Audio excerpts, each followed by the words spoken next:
আঘোণৰ পথাৰখনিত এতিয়া কেৱল সোণ ৰঙীন পকা ধাননিৰ বিনন্দীয়া ছবি। পুৰুষ মহিলা সকলো ব্যস্ত পথাৰত। এতিয়া সকলোৱে ব্যস্ত হৈ পৰিছে পথাৰত লখিমী চপোৱাত। আঘোণৰ পথাৰখনিত এতিয়া পুৰুষ মহিলাৰ সকলো ব্যস্ততাৰ এক বিনন্দীয়া ছবি। চাওকচোন, আঘোণৰ পথাৰখনিত পুৰুষ আৰু মহিলাৰ লগতে সমানে কিমান এটা কষ্ট কৰি আঘোণৰ পথাৰখনিত লখিমী চপোৱাত ব্যস্ত হৈ পৰিছে। আহক চাওঁ, এয়া আমাৰ গহপুৰৰ দলনি পথাৰৰ দৃশ্য। আহকচোন চাওঁ। পাতি আছে বাইদেউকেইজনীয়ে। আজি লক্ষ্মী দিছেনে কৃষ্ণ, আজি ঘৰলৈ লৈ যোৱা হ'ব।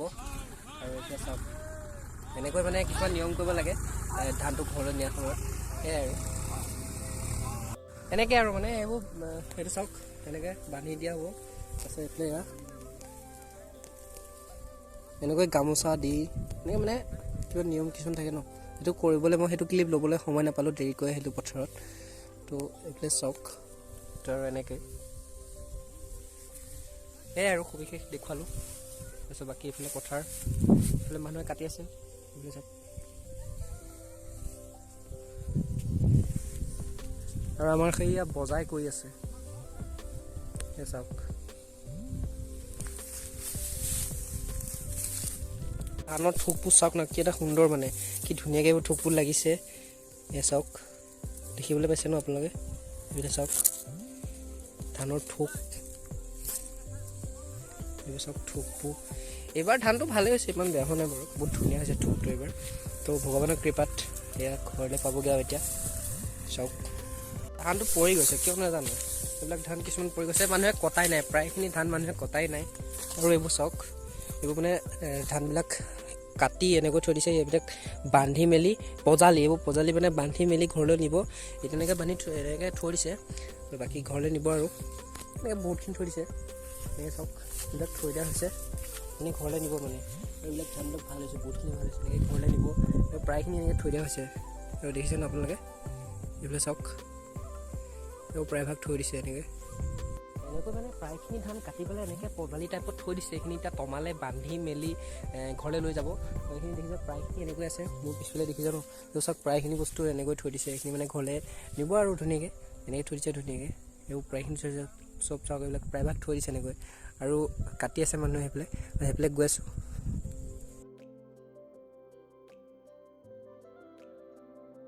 মোৰ পিছফালে দেখিছে এইবিলাক ধানবিলাক কি এটা সুন্দৰ, মানে এই ধানখিনি চাওক কি ধুনীয়াকৈ লাগি আছে। আৰু এই ধানখিনি দামটো মই জনামতে TPC বুলি কয়। এইবিলাক চাওক, ধুনীয়া হৈছে, বহুতখিনি ধুনীয়া হৈছে। এইবিলাক চাওক, এইখিনি ধান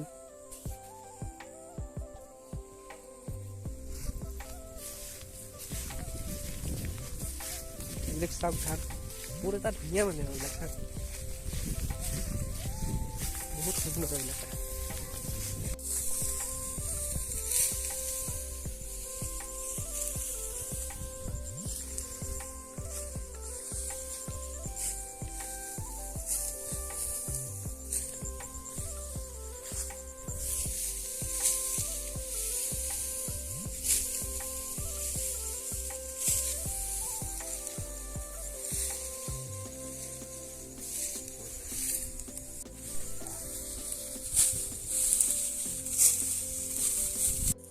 এইখিনি চাওক, এইখিনি TPC ধান, আৰু কিমান ধুনীয়া এটা থোক, মানে ধানৰ থোকটো বহুত ধুনীয়া হৈছে আৰু বহুতখিনি মানে আৰু ভাল হৈছে। আৰু পথাৰ পৰিৱেশটো বহুত এটা ভাল। নমস্কাৰ বন্ধু বান্ধৱীসকল, পুনৰবাৰ মোৰ ইউটিউব চেনেলটোলৈ সকলোকে স্বাগতম জনাইছোঁ। আৰু আজি আহিছোঁ পথাৰত, মানে আমাৰ আজি লখিমী তোলা, মানে আজি ঘৰলৈ ধান কাটি হৈ যাব, ঘৰলৈ নিব। আৰু তাৰে সবিশেষ ভিডিঅ'টো দেখুৱাম, কি চাই থাকিব ভিডিঅ'টো। আৰু আঘোণৰ পথাৰ বুলি ক'লে মানে বেলেগ এটা পৰিৱেশ, আৰু এটা সুকীয়া পৰিৱেশ, মানে কাৰণ সেইটো সময়ত কৃষকসকলৰ মনটো কিমান এটা ফূৰ্তি হয় বা কিমান এটা ভাল লাগে। কাৰণ ৰোৱাৰ পৰা ধৰি ধান কটালৈকে কিমান এটা মানে কষ্ট হয় ন, আৰু বহুতখিনি কষ্ট ফলৰ মূৰত মানে এই কৃষকসকলে এমুঠি ধানৰ বাবে বহুতখিনি কষ্ট কৰিবলগীয়া হয়। আৰু ধানটো এনেকৈ লগাৰ পিছত কিমান এটা মনটো ভাল লাগে ন, আৰু তেনেকৈ ঘৰলৈ লৈ যাব। তাৰপিছত তেনেকৈ আৰু বহুতখিনি ভাল হয়। আৰু আজি তেনেকৈ আমাৰো সেই তেনেকৈ ধানটো ঘৰলৈ লৈ যোৱা হ'ব। আৰু সেয়াই আৰু এয়া চাওক, কি এটা সুন্দৰ, মানে আৰু ধানখিনি বহুত ভাল হৈছে। এবাৰ ধানখিনি চাওক,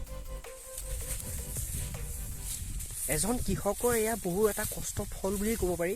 এই ধানখিনি বহু কষ্ট ফলত মানে ইমানখিনি সফল হ'বলৈ পাইছে, কাৰণ বহুতখিনি অনিষ্টও কৰে, পোক পতংগৰ পৰা ধৰি এনেকৈ বহুতখিনি কিবাকিবি হয়, কিছুমান বেয়াও হয়, কিছুমান ভাল নহয়, সেইবাবে এনেকৈ বহুত হয় ন কিবা, সেইবাবে সুকীয়া পৰিৱেশ মানে আগদিনৰ কথা বুলি ক'লে। আৰু আমাৰ আজি ধান কাটি হৈ যাব আৰু ঘৰলৈ নিব, আৰু তাৰে আৰু সবিশেষ পৰিৱেশটো দেখুৱাওঁ। সেয়াই আৰু এইবিলাক ধান, আৰু প্ৰায়ভাগ ধান কটাই নাই, আৰু এইবাৰ ধানটো বহুত ভাল হৈছে মানে চাই থাকক।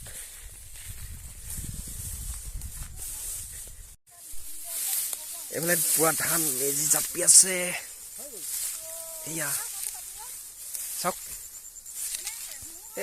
হাঁহিছা দেখিছেনে মোৰ পিছফালে একদম পুৰা জাপি আছে। এইবোৰ কিমান এটা কষ্ট হয় দেখিছেনে, ইয়াৰ পৰা উঠাই তাত দিবলগীয়া। সেইফালে দেখিছেনে শিলটোক দাঙিছে, এতিয়া উঠাব ধুনীয়াকৈ।